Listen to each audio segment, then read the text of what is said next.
यहाँ पर जीव को विशेष सामर्थ्य उत्पन्न होता है, अपने आत्मा के साथ परिचय होता है, और जितना परिचय बढ़ता है उतना प्रेम भी बढ़ते जाता है, उतना ही उसमें रुचि भी बढ़ती जाती है।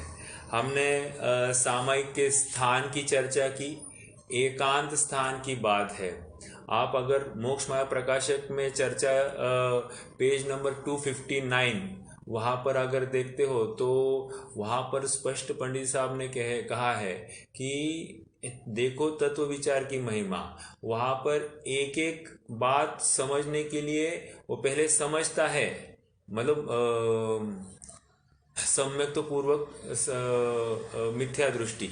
तो वहाँ पर उसकी उस कथन में वहाँ के विषय में कह रहे हैं कि यह जीव पहले तो जिनवानी को समझता है, फिर एकांत में आकर विचार करता है, फिर समान बुद्धि वालों के साथ में फिर से अपने समझे हुए विषय के साथ चर्चा करता है, फिर एकांत में आकर ऐसा ही है या अन्य प्रकार से ऐसा विचार करता है। अगर कोई बात समझ में नहीं आए तो फिर गुरुजनों से या विद्वान से जाकर फिर से पूछता है, और फिर से एकांत में आकर जैसे मुझे लगता है ऐसा ही इनका कथन है या अन्य प्रकार से ऐसा विचार करता है। ऐसे 3 बार वहाँ पर एकांत की बात की। अब वहाँ पर एकांत तो तत्व विचार के लिए कर रहे हैं, और यह सामायिक जब करेगा तो फिर एकांत स्थान नहीं ढूंढेगा, निश्चित रूप से ढूंढेगा। तो इसलिए एकांते सामयिके, तो सामयिक जो होता है वो अनुष्ठान जो है वो एकांत स्थान में किया जाता है। लेकिन मान लीजिए मैं एकांत में गया, उसके पश्चात कोई आ गया तो फिर मुझे वहां पर विकल्प नहीं करना है। बुद्धि पूर्वक जब बैठेंगे तब एकांत, उसके बाद में फिर विकल्प नहीं करना है, क्योंकि फिर वो एक होता है खड़ा किया हुआ प्रसंग और एक होता है आया हुआ प्रसंग। दोनों में फर्क समझ में आ रहा है? खड़ा किया हुआ प्रसंग मतलब क्या? मैं ही बुद्धिपूर्वक कहीं जाकर बैठ गया, ओके, तो मैं ही मतलब भीड़ भड़क्के में जाके बैठा तो खाक सामायिक होगी, तो वहां पर पॉसिबिलिटी नहीं। तो ये खड़ा किया प्रसंग है। और आया हुआ प्रसंग मतलब क्या? मैं बुद्धिपूर्वक तो एकांत में बैठा था और कोई आकर बैठ जाए तो फिर उसमें मुझे क्या होगा? उसमें कहीं ना कहीं बाधा खड़ी हो सकती है। फिर यहाँ पर आत्मा परमात्मा का चिंतन करता हुआ, भेद ज्ञान करता हुआ, तत्व निर्णय करता हुआ जीव स्वरूप को ध्यान का भरसक प्रयास करेगा और स्वयं को आजमाएगा उस समय में, और देखेगा कि अपने परिणाम कितने डिगे हैं, और फिर सामयिक होने के पश्चात स्वयं अनुभव करेगा कि मुझे और कितना पुरुषार्थ बढ़ाना है, आगे बढ़ना है। ओके।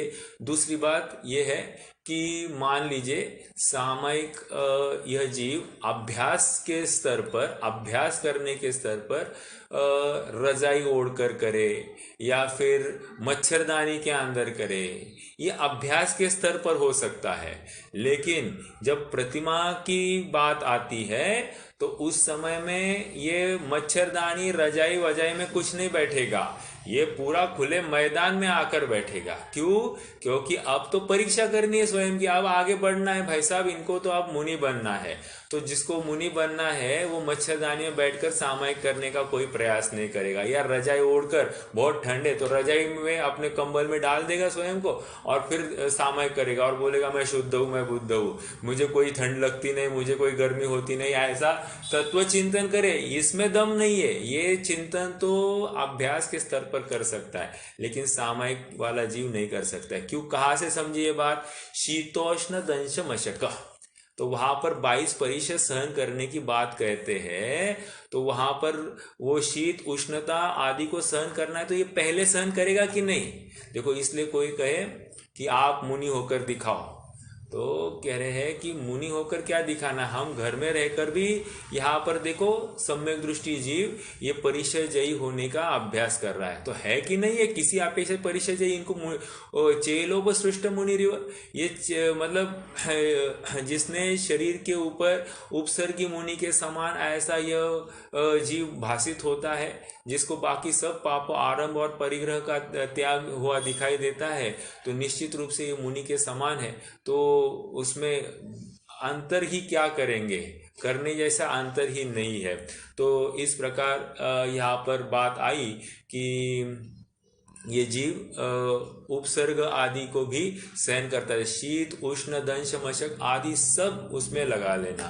ओके, आइए आगे फिर उन्होंने बात रखी है कि क्या चिंतन करना, सामयिक के काल में मैं चिंतन क्या करूं। तो कहते हैं कि पहले क्या है कि मन वचन काय को एकदम स्थिर करना भाई। स्वरूप में क्या है कि मन की कुटिलता या मन का कुटेव वो बंद करो, काय की चंचलता वो कम करो, वचनों के माध्यम से कुछ बोलना नहीं। माँ माँ माँ चिंतः माँ जंपह, मतलब जल्प भी बंद करो, चिंतन भी बंद करो, या अपने काय की चेष्टा भी बंद करो, और अप में रहो। वहां पर भी आत्मा के साथ परिचय होने के लिए जो कोई पुरुषार्थ है सो करो, यही सच्चा ध्यान है। और इसी को तो सामयिक कर रहे, सामयिक में करना क्या है। ओके, तो वहां पर चिंतन क्या करेगा, तो कह रहे हैं ये 12 भावना का चिंतन करेगा। अर्थात आत्मा परमात्मा को ध्याने के लिए सबसे पहले उसको अशरण अनित्य अशरण संसार एकत्व अन्यत्व अशुचित्व, इन भावनाओं का चिंतन करते करते ये स्वयं को आगे लेके जाएगा। क्यों? क्योंकि वहाँ पर भी देखो संयोगों से दूर करते करते शरीर तक लाया, शरीर से भी दूर करते करते फिर आत्मिक परिणामों पर लाया, आत्मिक परिणामों से भी दूर करते करते स्वभाव सन्मुख किया। तो ऐसी ही ये प्रक्रिया है। तो उस प्रक्रिया के तहत यहाँ पर 12 भावना का चिंतन बताया जा रहा है, जिसके लिए वे कह रहे हैं कि अशरण, सारे संयोग कोई भी शरणभूत नहीं है। आज तक इस जीव को कोई शरण दे नहीं सका है। इसलिए हे जीव, अगर व्यवहार से कोई शरण हो सकता है तो पंच परमेष्टि है।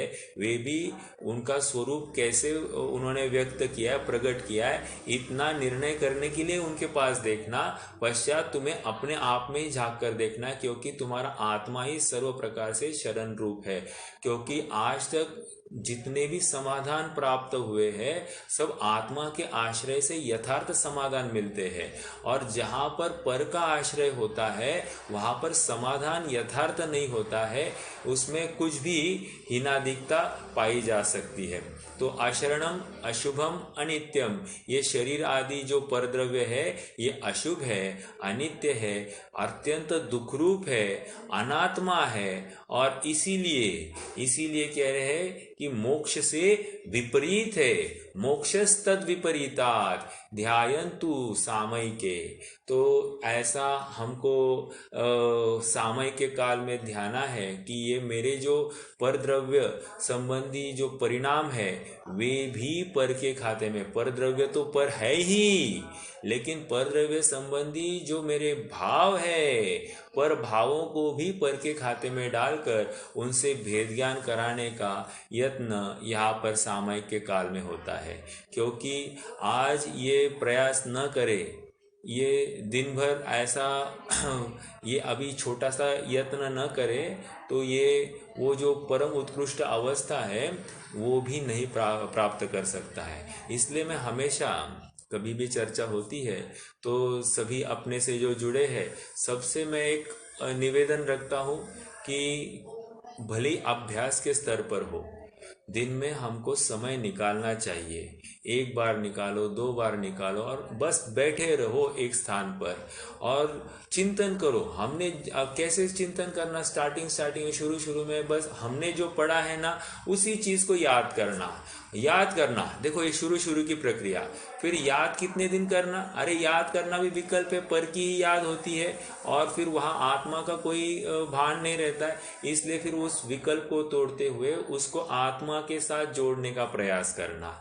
फिर आत्मा के साथ भी जोड़ते जोड़ते कितने बार विकल्प करेंगे, फिर आत्मा संबंधी विकल्प भी तोड़ना और सहज रूप से आत्मा में ही समा जाना। ये इसी प्रकार से बात बढ़ती है धीरे धीरे अभ्यास पूर्वक। तो यहाँ पर भी वही कह रहे हैं कि सामयिक प्रारंभिक अवस्था में एक अभ्यास के स्तर पर होगी और उसके बाद में वो एक रूटीन बन जाता है। और सामयिक देखो अब आगे बताएंगे कि कब करनी, तो 3 बार करनी ऐसे, वो 139 बार जो सामयिक प्रतिमा है वहां पर बताएंगे कि दिन में 3 बार सामयिक करेगा। तो यहाँ पर कह रहे हैं कि सामयिक भी एक ऐसी अनुष्ठान है कि जैसे किसी नशा करने वाले जीव को एक विशिष्ट समय हो गया तो उसको वो एक तड़पन सी हो जाती है कि उसके बिना उसको सूझता नहीं है, वो एकदम बेकाबू हो जाता है और उसको लगता है कि मेरी नशा मुझे कब मिल जाए तो मैं उसको ग्रहण करूं, उस विषय को ग्रहण करूं और मैं आनंद को प्राप्त करूं। उसी प्रकार यहाँ पर सामयिक का अनुष्ठान करने वाला जीव ऐसा चिंतन करता है कि ये मैं सामयिक को कब धारण करूं और कब मैं अपने आत्मा की शांति में, आत्मा की शांति की तलहटी में जाकर स्वयं को स्थापित कर लूं। ऐसा बहुत ही परम उत्कृष्ट ऐसा तड़पन उसको निरंतर पाई जाती है। सामयिक नहीं करूं अर्थात मैंने बहुत बड़ा कोई तो पाप कर लिया, ऐसा बोझा उसके माथे उसको निरंतर दिखाई देता है। तो ये सामयिक में स्थित जीव की बात हम देख रहे हैं कि एक तो परिचय सहने की उसकी सामर्थ्य हो जाती है, फिर घर में अब कुछ भी हो जाए, आग लग जाए, छेदा जाए, भेदा जाए, तो भी अब मुझे कुछ नहीं होगा, मतलब अब मैं टस से मस नहीं होगा। क्यों? शरीर से ही नाता तोड़ा है। देखो एक छोटी सी बात है, जैसे मैं हमेशा ये उदाहरण देता हूँ, किसी को अपने पत्नी के मतलब अपने ससुराल वाले से नाता तोड़ना है तो क्या करना, मतलब जैसे कोई पुरुष है, पुरुष को अपनी पत्नी के मायके वालों से नाता तोड़ना है तो क्या करे, पत्नी से नाता तोड़े। अब कह रहे हैं इस शरीर के आश्रित जो कोई सगे संबंधी है उनसे नाता तोड़ना है तो क्या करना, शरीर से नाता तोड़ दो। तो यहाँ पर सामयिक में शरीर से नाता तोड़ा है। अब जब शरीर से नाता तोड़ा है तो बाहर में होने वाले जितनी भी गड़बड़ है उसको लेकर भी इसको रत्ती भर भी विकल्प नहीं उठता है। यह सामयिक की उत्कृष्ट अवस्था, और ये गृहस्थ अवस्था में होती है ये। और हमको लगता है होगा ऐसा कुछ कर, ऐसा कोई करता होगा, अरे होता है, यही तो बता रहे हैं। अर्थात हमारा जो वो आत्म स्थिरता की लेवल जो होगी वो कितनी उत्कृष्ट होगी ये हमको यहाँ पर समझ में आ रहा है। समझ में आया? तो आत्म स्थिरता के लिए कितना बल यह जीव, और ये गृहस्थ जीव इतना आत्मस्थिर रह सकता है, यहाँ पर हमको विश्वास हो रहा है। एक छंद हमारा बाकी था, उस छंद को भी हम ले लेते हैं, और उसके बाद में इसके अतिचार भी है तो देखते हैं। श्लोक क्रमांक 104 हो गया, राइट?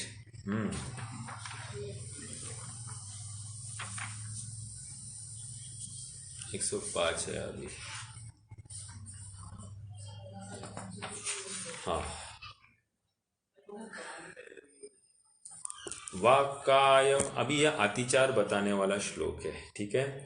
तो अशरणम अशुभम अनित्यम, इसमें जो कोई संयोग आदि है ये सब दुख रूप है, और इनसे परे एक मोक्ष या धर्म का अनुष्ठान ही सुखरूप है, ऐसा निर्णय करता हुआ जीव स्वयं को अपने आत्मा में ही स्थापित करने के लिए तीव्रता से उद्यमी होता है।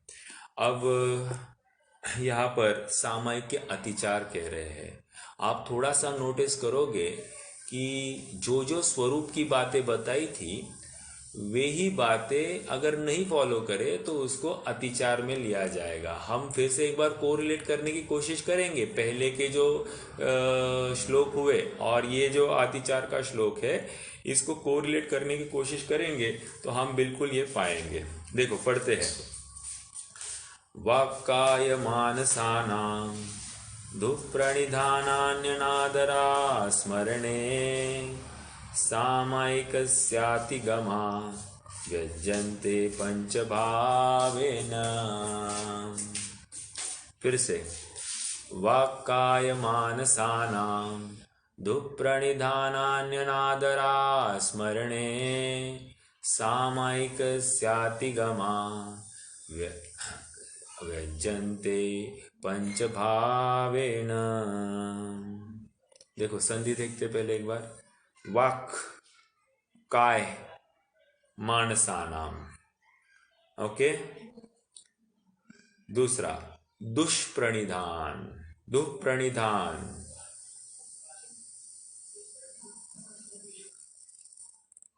अनादर, अनादर अस्मरण, ओके। दुष्प्रणिधान अनादर अस्मरण। सामायिक, सामायिकस अतिगमा, सामायिकस्य अतिगमा।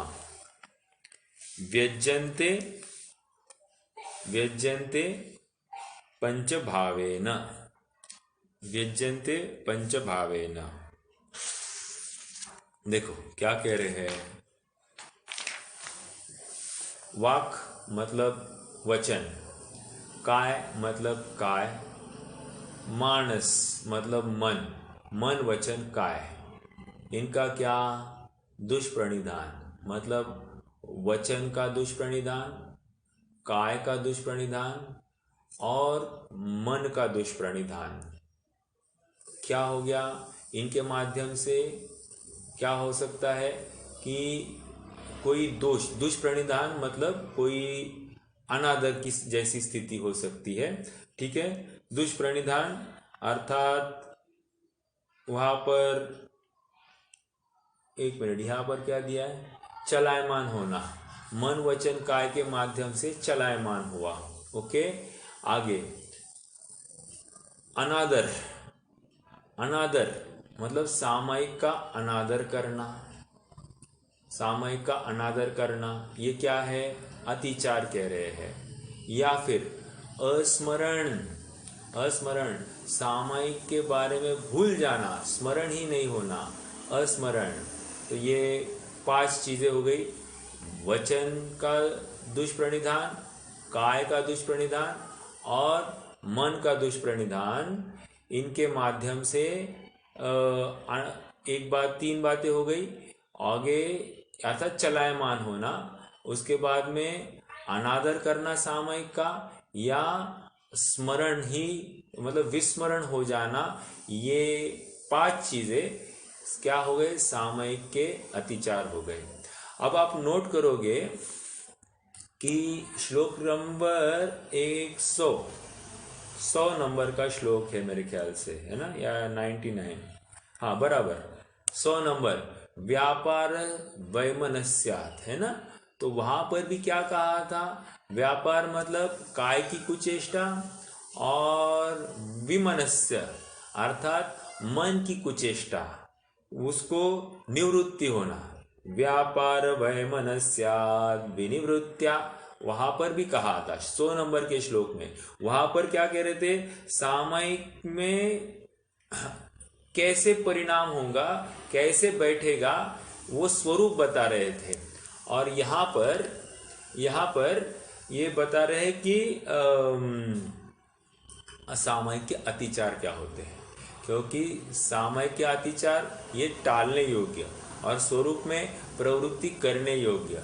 तो यहाँ पर मन वचन काय का के विषयों से निवृत्त होना ये स्वरूप, और मन वचन काय में चलायमान होना ये अतिचार, ओके। ये एक बात यहाँ पर आ गई। दुष्प्रणिधान, दुष्प्रणिधान देख लिया हमने, वो चलायमान होना। अनादर, अनादर सामायिक का अनादर कैसे हो सकता है, जैसे कोई बेड पर नींद से उठा और बेड पर ही बैठ गया और वहीं पर सामायिक चालू कर दी, नहीं। सामायिक में जो बैठने का स्थान होगा मतलब बेड पर नहीं होता है, जहाँ पर किसी ने भोग किया होगा वहाँ पर नहीं होता है, या वस्त्र जो अशुद्ध होंगे तो नहीं होता है। तो ये सब बातों का ख्याल सामायिक में रखा जाता है।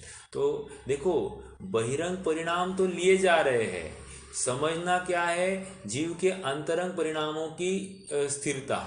देखो और एक बात है, यहाँ पर एकांत स्थान आदि सब बता दिया लेकिन एकांत स्थान तो बहिरंगता की तरफ से बताया। अंतरंग क्या है? अंतरंग तो वो अपने आत्मा में बैठा है। यदि आत्मा में नहीं बैठा है, बाहरी सब बातें दिख रही है और आत्मा में नहीं बैठा, तो सामयिक नाम किस चिड़िया का? तो कह रहे वो यथार्थ सामयिक नहीं हुई। सामयिक यथार्थ तभी होगी जब वो अपने स्वरूप को ध्याए, अर्थात वो बहिरंग क्रिया तभी कार्यकारी होगी जब अपने स्वरूप की प्राप्ति उस जीव को हो। ओके, तो यहाँ पर दुष्प्रणिधान इतना कर रहे, सब शरीर के आश्रित सब बातें कर रहे हैं, लेकिन समझना क्या है? समझना यहाँ पर आत्म स्वरूप में स्थिरता, आत्मा में आने की बात। ठीक है, तो दुष्प्रणिधान अनादर, अनादर। अब अनादर किसको कह रहे हैं? अनादर अपनी बात होगी।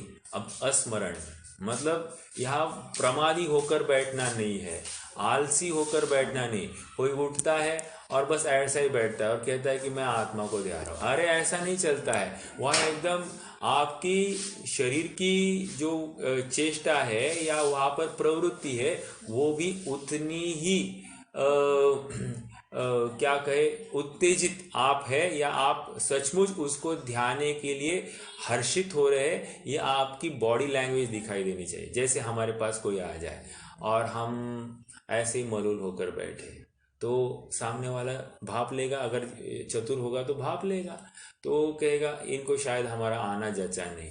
तो वो बराबर जब हमको ये जब समझ में आती है, तो यहाँ पर सामयिक के काल में भी कह रहे हैं कि हमको ये इतने प्रेरणा से, अपनी इतनी रुचि से हम यहाँ पर बैठे कि हम यहाँ पर इस इतनी प्रेरणा से बैठे कि हमको इसको लेकर आकुलता नहीं होगी, सहजता होगी। ये सब बातें यहाँ पर अनादर में ले रहे हैं। अब अस्मरण कैसे लगाएंगे? अस्मरण ऐसे लगाएंगे जैसे कोई आ गया, अपने यहाँ पर आ गया और अभी सामयिक का समय हो रहा है, तो हमने सामयिक को बाईपास कर दिया। नहीं, 3 संध्या काल में ये दुनिया इधर से उधर हो जाए, लेकिन ये अपने जो नियम है उससे चिगेगा नहीं।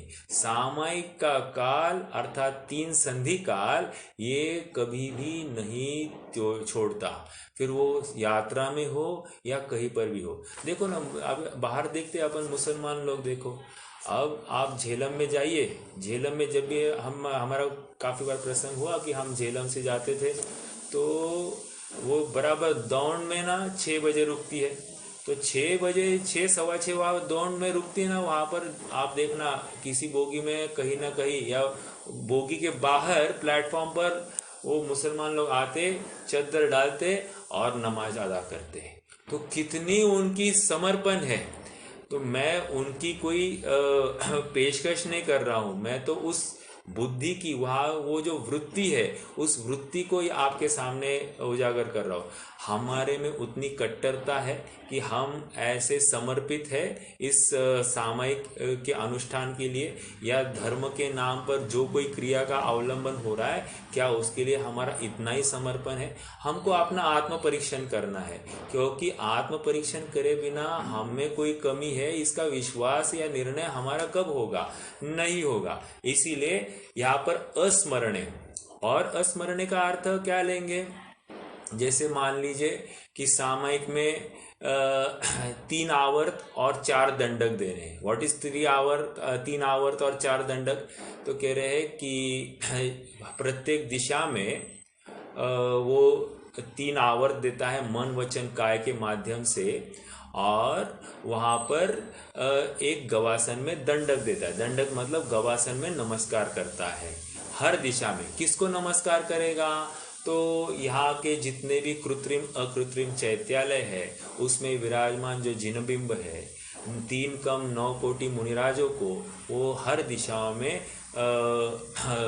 देखकर स्मरण करके उनको नमस्कार करता है, और उनके भावों को उनको अपने हृदय में स्थापित करता है। स्थापित करने का अर्थ इतना ही है कि उनसे मैं प्रेरणा ले रहा हूँ। उन्होंने जैसे अपने आत्मा को ध्याया है, वैसे ही मैं अपने आत्मा को ध्याऊं, इसलिए मेरे एक प्रेरणा स्थान है, उस प्रेरणा स्थान को मुझे पहले स्मरण करना चाहिए। और इसलिए चारों दिशाओं में 3 आवर्त और एक एक दंडक, इस प्रकार बैठ दंडक देकर वो फिर से अपने जहाँ से स्टार्ट किया था उस मूल दिशा में फिर से आ जाता है। ओके, और एक बात, ये इस रूप में ये होगा। मान लीजिए मेरा ये सामने पूर्व है, तो पूर्व के बाद में मैं क्लॉकवाइज घूमूंगा, तो दूसरी मेरी क्या आएगी, दूसरी दंडक मेरा दक्षिण दिशा की तरफ आएगा, फिर तीसरा दंडक मेरा पश्चिम दिशा की तरफ आएगा, और चौथा दंडक मेरा उत्तर दिशा की तरफ आएगा। ये 4 दंडक होंगे। अब 4 दंडक के बाद में मान लीजिए ये घूमता रहा, फिर 5वें दंडक में ये पूर्व में आया और पूर्व में फिर से दंडक दिया, तो ये दोष आएगा, सामायिक में अतिचार हो गया। किसका? अस्मरण। क्यों अस्मरण का क्या दोष? ये घूमता ही रह रहा है ना, 4 दंडक देने की बात थी चारों दिशाओं में, 5वां दंडक कैसे दिया? अर्थात होश में नहीं है, इसलिए अस्मरण नाम का अतिचार यहां पर लग गया। समझ में आ रही है बात? तो वाक्काय मानसानाम दुष्प्रणिधानान्य अनादर अस्मरणे। ठीक है, यहां तक बात समझ में आई, अस्मरणे। अब क्या कह रहे हैं? सामायिक स्यातिगमा। सामायिक से मतलब सामायिक के अतिगमा। अतिगम मतलब अति, एक्स्ट्रा कर दिया। ओके, जो बाउंड्री थी बाउंड्री को एक्सीड कर दिया, अर्थात अतिचर। गम, गम मतलब गमन कर दिया। अब कैसे गमन कर गया? मन वचन काय के माध्यम से, या फिर अनादर के माध्यम से, या स्मरण के माध्यम से ये एक्स्ट्रा थोड़ा सा आगे चल गया, और उसको लेकर क्या हुआ? इसको अतिचार लग गया। और व्यंजनते, व्यंजनते मतलब यहां पर कहे गए हैं क्या? कितने कहे गए हैं? 5 प्रकार के अतिचार बताए गए हैं। तो कौन से? मन वचन काय का के माध्यम से चलायमान होना, ओके, और सामायिक का अनादर करना। हम मरे मन से वहां पर बैठे तो वो सामायिक नहीं होगी, वो एक निद्रा ही होगी। हमारे मन का एक थोड़ा सा यूँ कहिए, थोड़ा सा एक हम स्वयं को थोड़ा सा एक ये कह सकते हैं कि रुझाने के लिए, हाँ मैंने कोई अनुष्ठान किया है क्योंकि मैंने सब छोड़ दिया है, अब मैं इसलिए मुझे ये करना चाहिए। एक रूटीन वर्क के माध्यम से हमने उसको देखा, हमने इसमें हमारा कार्य है, मेरा अपना परिचय का कार्य है, इसलिए इस समय में अब मेरे लिए कोई भी, मेरा सगा संबंधी कोई भी नहीं है, ऐसा विचार करता हुआ ये जीव सामायिक के काल में बैठता है। बहुत ही उत्कृष्ट अवस्था है।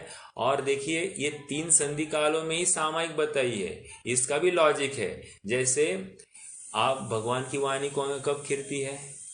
तो कहते संधि कालों में खिरती है। कितने देर के लिए खिरती है? तो कह रहे 6 घड़ी के लिए खिरती है। तो सामायिक का उत्कृष्ट काल भी कितना बताया है? 6 घड़ी बताया है। जगन्य काल 2 घड़ी बताया है। तो जघन्य से लेकर उत्कृष्ट काल, इस रेंज में कहीं कितना भी देर वो चाहे अपनी शक्ति प्रमाण बैठ जाता है। तो वाक्काय मानसाना। और एक आपको बताओ थोड़ा सा, ये वाक का काय की चेष्टा। जैसे मान लीजिए अभी मैंने अपन स्वाध्याय कर रहे हैं, तो मैंने डिसाइड किया कि मैं इस जगह पर बैठूंगा, अब हिलूंगा नहीं। ओके, हिलूंगा नहीं मतलब यहाँ से मुझे उठना नहीं है। तो अब ये मैंने निश्चित किया है, और उपयोग क्या है? उपयोग पूरा ये जिनवानी का निरूपण करने में है। तो अब शरीर की कोई थोड़ी सी हीनादिकता हो रही है, उसको लेकर मुझे कोई आकुलता अभी महसूस नहीं होती है। अब मान लीजिए अभी सामायिक का काल नहीं चल रहा है, तो सामायिक का काल नहीं चल रहा, तो मैं इतना घंटा ऐसे ही बैठ पाऊंगा क्या? तो कह रहे हैं नहीं, उसमें थोड़ी सी फिर यहाँ हिलूंगा, पैर हिलाऊंगा, या आसन बदलूंगा, पालथी करूंगा चेंज, तो ये सब बातें हो सकती। तो ये क्या हो रहा है? ये सामायिक में इतना स्वयं के लिए ये कटिबद्ध हो जाता है, और ये बिल्कुल उसमें कोई काय की चेष्टा नहीं करे, मन के माध्यम से वो कोई चलायमान नहीं हो, या वचन के माध्यम से कोई चलायमान नहीं हो। जैसे फॉर एग्जाम्पल बहुत आवाज़ हो रहा होगा तो ये तुम्हें समझता नहीं क्या मेरी सामयिक चल रही। अभी ये समता भाव में बैठने के लिए बैठे हैं महाराज, और ऊपर से क्या कह रहे तुम्हें समझता नहीं क्या, मतलब क्या, ये अपनी सामयिक पर सापेक्ष मान बैठा है। तो पहले इसको ये क्लियर करनी चाहिए कि इसने पहले अपनी दरवाजे खिड़कियां बंद किए कि नहीं। दरवाजे खिड़कियां बंद किए मतलब ये पंचेंद्रिय जो है जिनके माध्यम से ये विषयों को ग्रहण करते रहता है, ये पंचेंद्रियों को पहले बंद करना है, अर्थात इनका उपयोग या उनका अवलंबन लेना उसको अब तोड़ देना है। उसके बाद में ये अंदर जाने की प्रक्रिया चालू हो जाएगी, है ना। तो यहाँ पर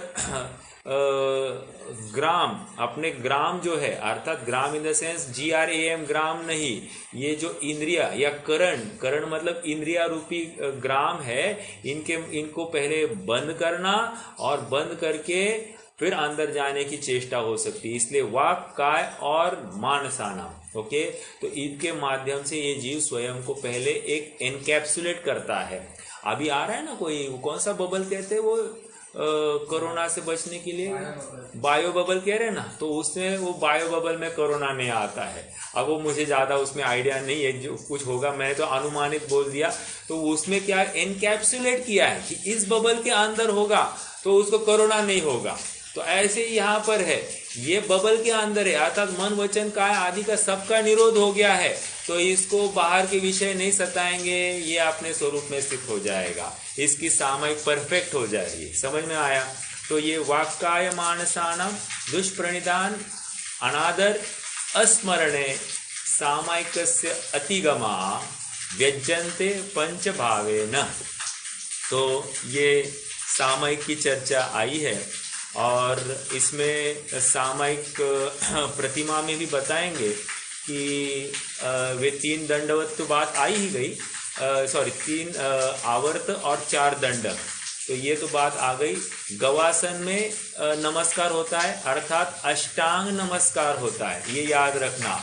मतलब पूरा 8 अंगों का जो है वो झुके जाएंगे, ये बात इसमें याद है। कौन से 8 अंग है कि नितम 2 हाथ, छाती, पीठ, मस्तिष्क, 2 पैर हो गए ना, 2 पैर, नितम कितने हो गए, 3, छाती, पीठ 5 और मस्तिष्क, ओके। तो हाथ किधर झुके, नितम, छाती, पीठ, नहीं कुछ तो कम है, 2 पैर नहीं है, ओके। तो ये अष्टांग, हाँ बराबर 8 है ना, बराबर 8 हो गए।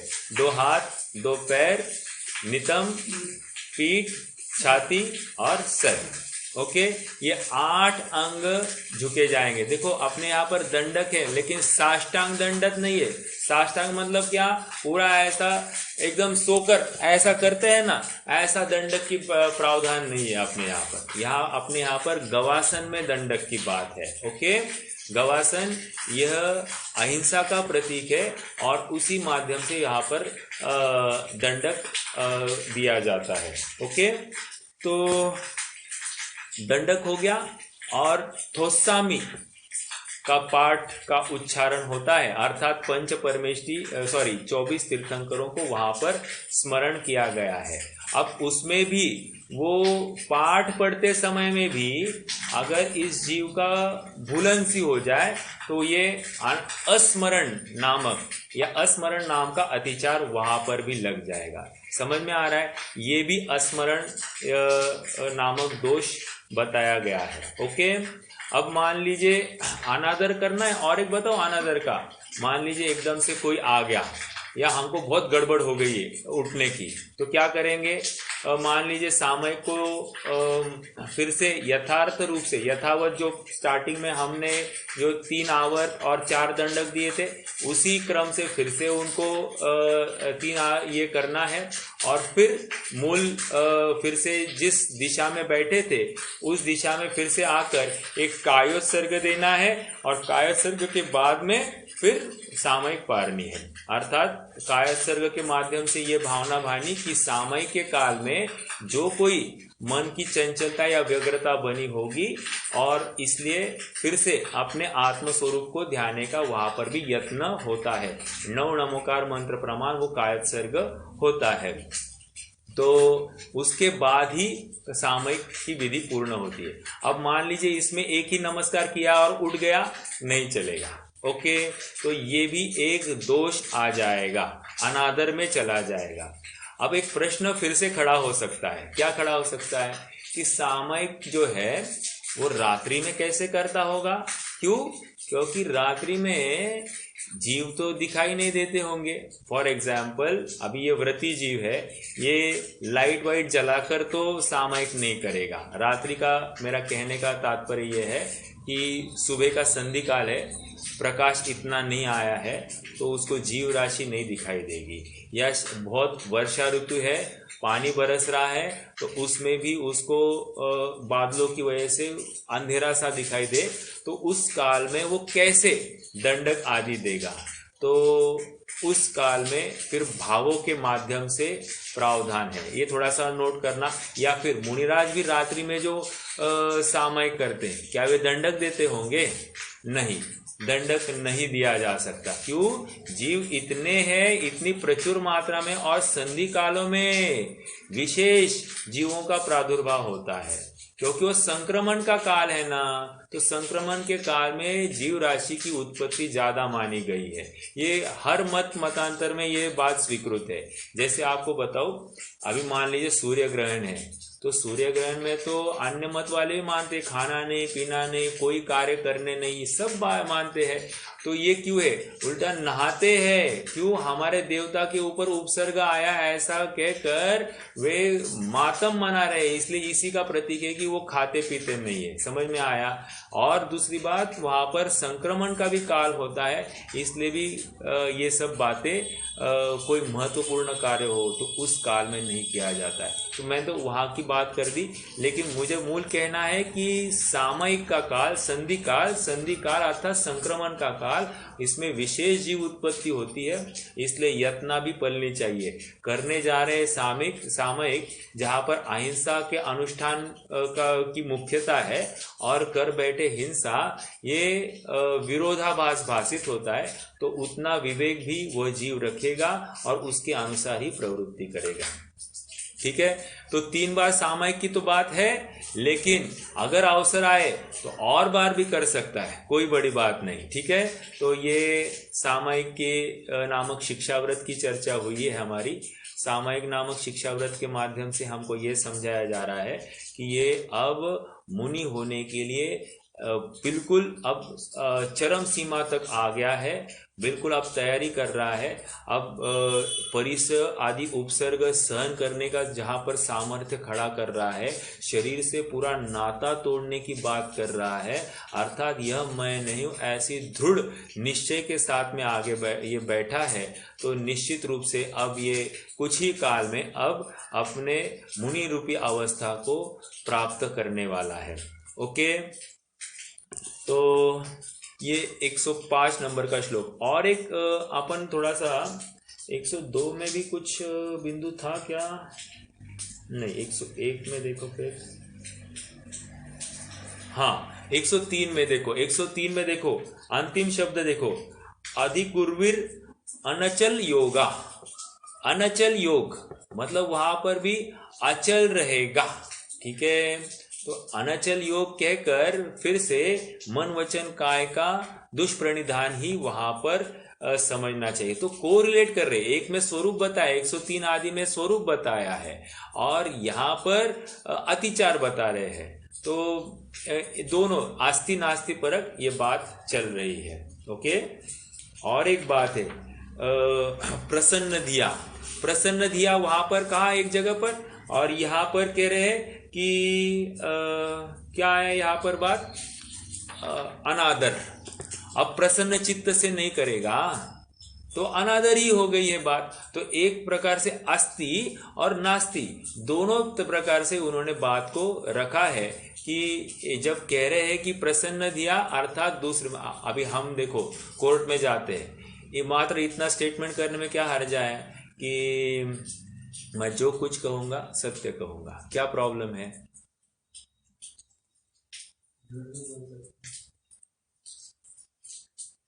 मामा जी है क्या?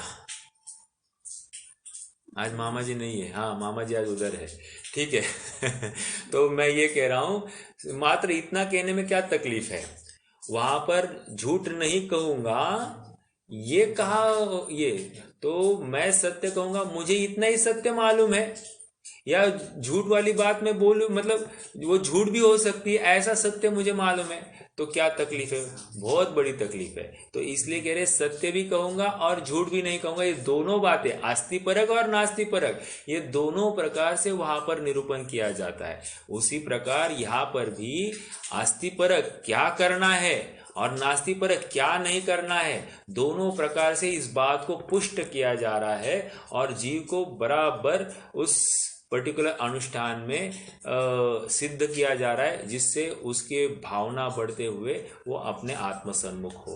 ओके, तो ये सामायिक की बात हुई। अब हम अगले शिक्षा व्रत की तरफ बढ़ते हैं। प्रोषद उपवास शिक्षा व्रत। देखो, पहला शिक्षा व्रत कौन सा था? देश व्रत, है ना।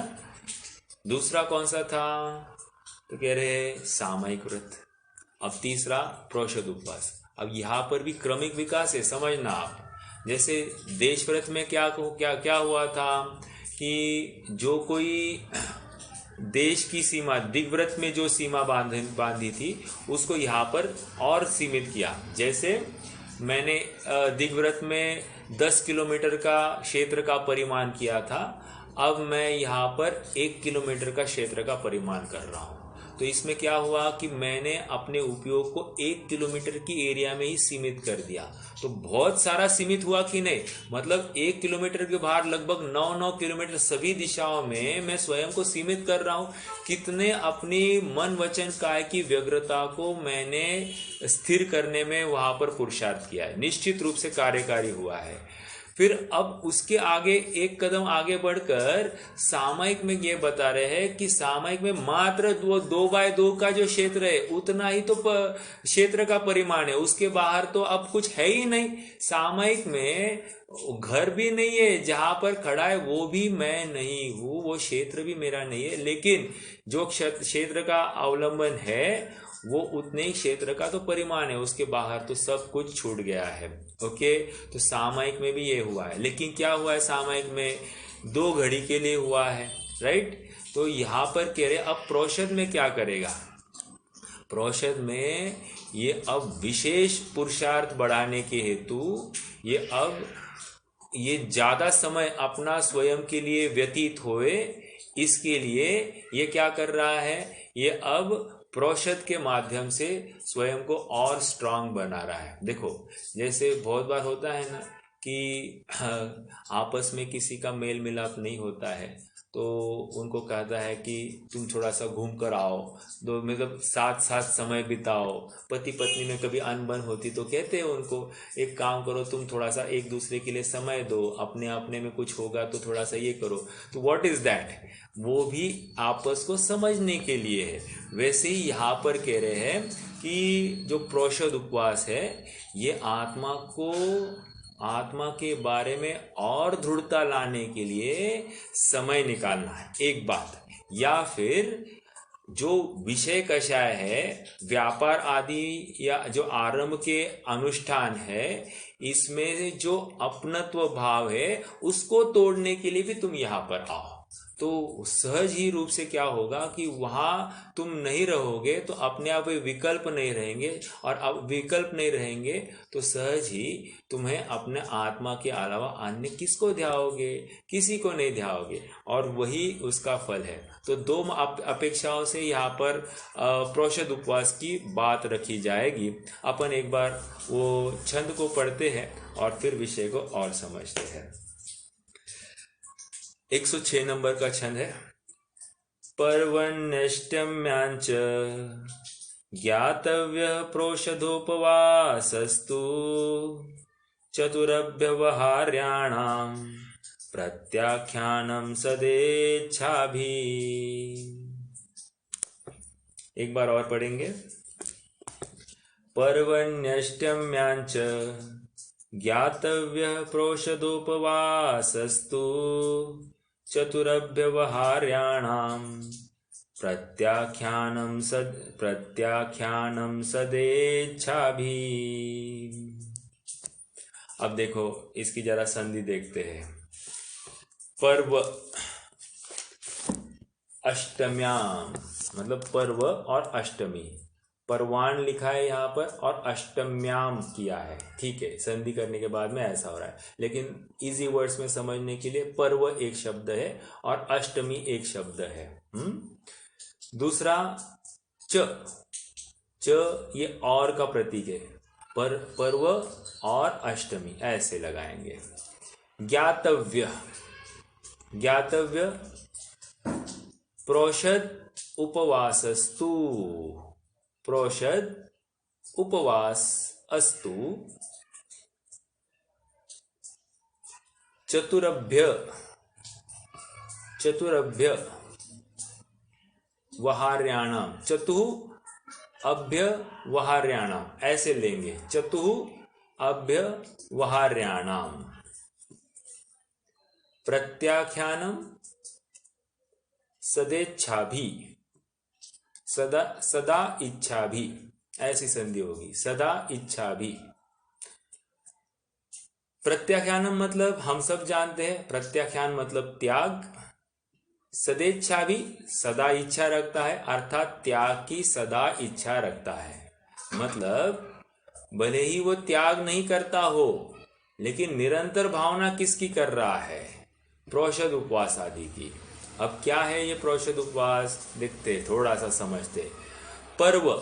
पर्व का अर्थ दो प्रकार से लिया गया है।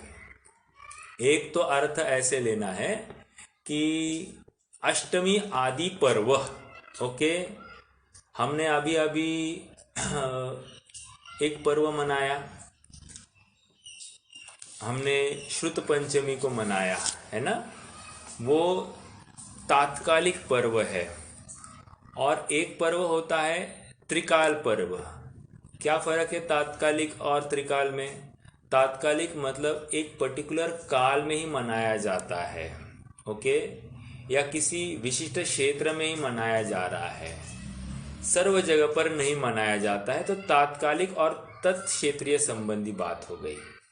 और एक होता है सार्वकालिक या त्रैकालिक। तो सार्वकालिक या त्रैकालिक पर्व में क्या होता है कि तीनों कालों में ये पर्व मनाया जाता है। फॉर एग्जाम्पल अभी जो बात करें अष्टमी और चतुर्दशी, ये दो जो पर्व है ये अत्यंत महत्वपूर्ण है, ये तीनों कालों में मनाए जाते हैं। क्या औचित्य होगा अष्टमी और चतुर्दशी का? तो कहते हैं अष्टमी जो है 8 कर्मों के नाश का हेतु है, एक। दूसरा अष्टमी जो है, अष्टमी ये 8वें गुणस्थान से आगे बढ़ने का प्रतीक है, अर्थात 8वें गुणस्थान के आगे श्रेणी आरोहण होता है, वहाँ फटाफट जीव आगे बढ़ता है, इसका प्रतीक ये अष्टमी है।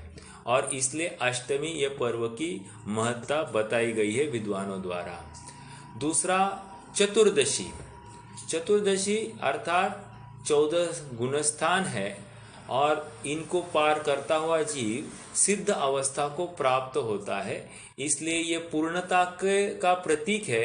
पूर्णता यहाँ पर हो जाती है, इसलिए चतुर्दशी ये पर्व हमको निरंतर याद दिलाता रहे कि मुझे 14 गुणस्थान पार करके ही मुक्ति को प्राप्त होना है। चौथे गुणस्थान से मुझे मुक्ति नहीं होगी या 8वें गुणस्थान से मुझे मुक्ति नहीं होगी, मुझे 14 गुणस्थानों को पार करके ही मुक्ति की प्राप्ति होगी।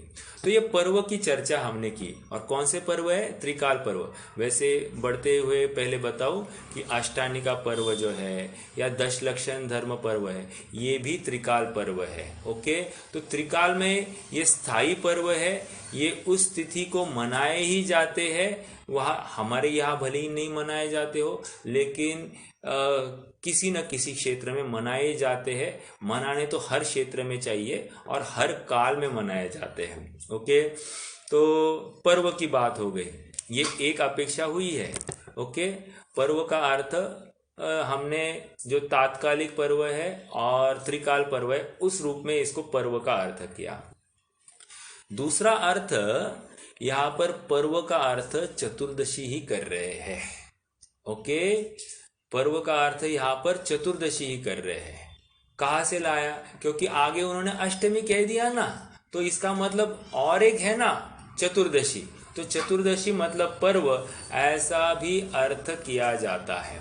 ओके, तो पर्वन अष्टम्यांच कहकर चतुर्दशी ये एक पर्व और अष्टमी ये एक पर्व, ऐसा यहाँ पर समझना। ओके, दो बातें हो गई।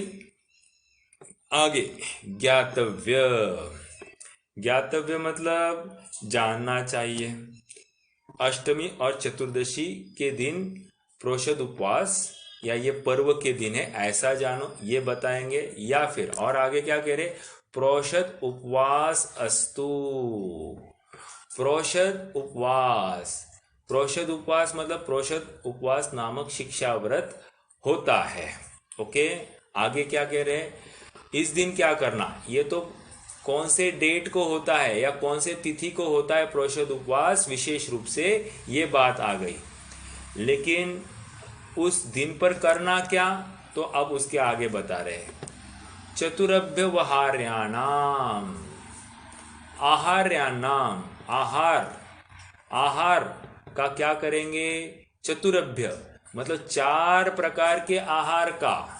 अब कौन से है ये 4 प्रकार के आहार, तो देखिए, खाद्यम, स्वाद्यम, लेयम, पेयम। ओके, क्या क्या है, खाद्य खाने की चीज, स्वाद मतलब चाटने की चीज, लेय, पेयम मतलब लिक्विड चीज है, ये तो पक्का है। लेयम मतलब सौंफ, इलायची आदि जो है ये लेयम में लिए जाएंगे। ठीक है, स्वाद में तो ये 4 चीजें एक्चुअली देखो, खाद्य मतलब भोजन सामग्री, स्वाद में इलायची आदि है। ठीक है, लेय में जो कोई रबड़ी आदि जो है ना उसको ले सकते हैं। ठीक है, ये है चाटने की चीज है। और पेयम मतलब कोई लिक्विड चीज लेने की है। तो ये 4 प्रकार के आहार की बात है। कभी कभी कोई कोई 3 प्रकार के आहार का त्याग करता है, तो यूजुअली कौन सा करेगा, खाद्य, स्वाद्य और लेय, इन 3 का करता है। पेय में पानी की एक छूट रख देते हैं बहुत से लोग, तो पेय का ये अलग से रख देते। बट यहाँ पर इस पर्टिकुलर शिक्षा व्रत में 4 प्रकार के आहार की त्याग है। ओके, अर्थात इस पर्टिकुलर अनुष्ठान में कोई भी ये 4 प्रकार के आहार का ग्रहण नहीं किया जाएगा। जब हम 4 प्रकार के ग्रहण नहीं होगा ये कह रहे हैं, तो वहां पर मन वचन काय के माध्यम से और कृतकारित अनुमोदन के अपेक्षा से, ये दोनों प्रकार से समझना। मात्र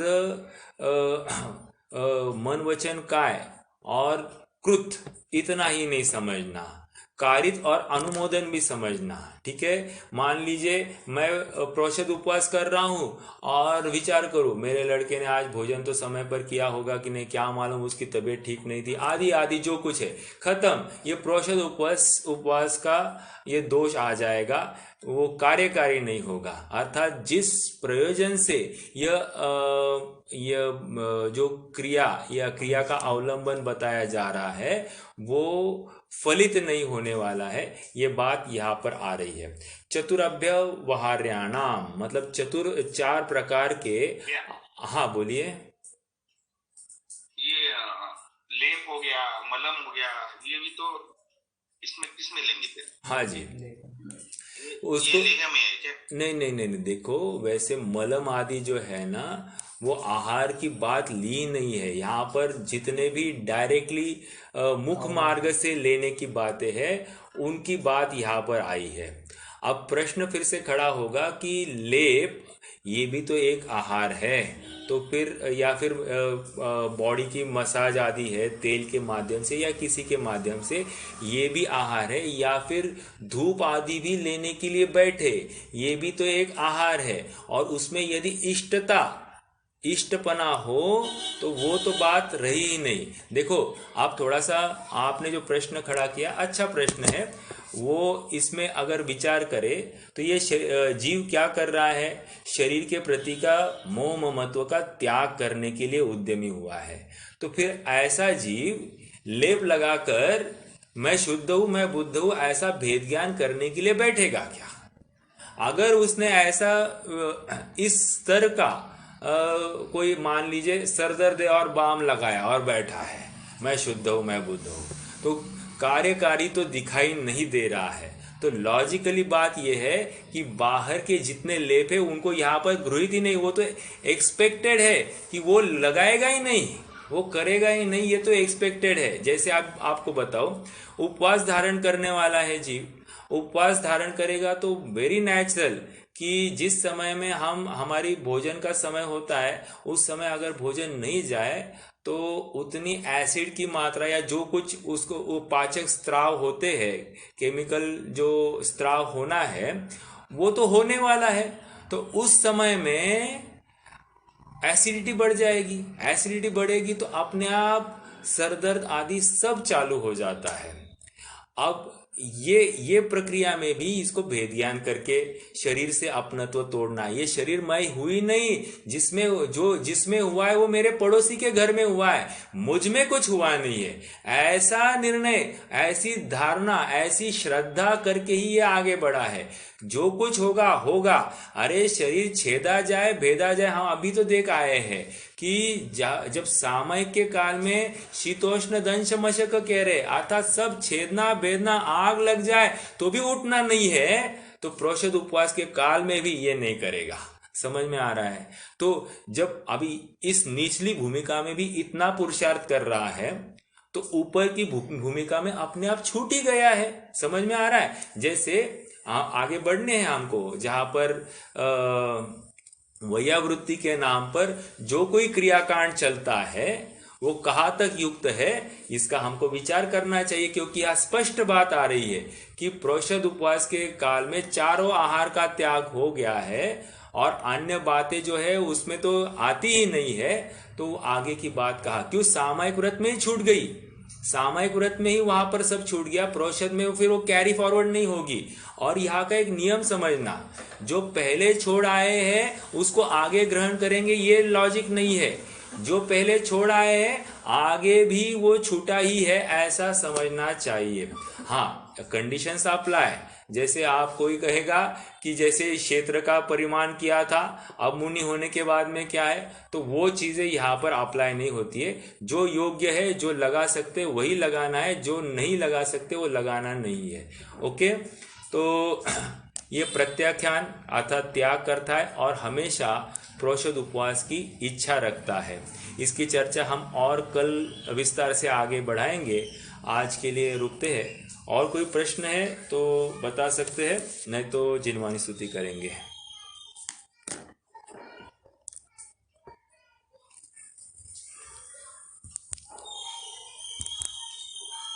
चलिए जिनवानी स्तुति।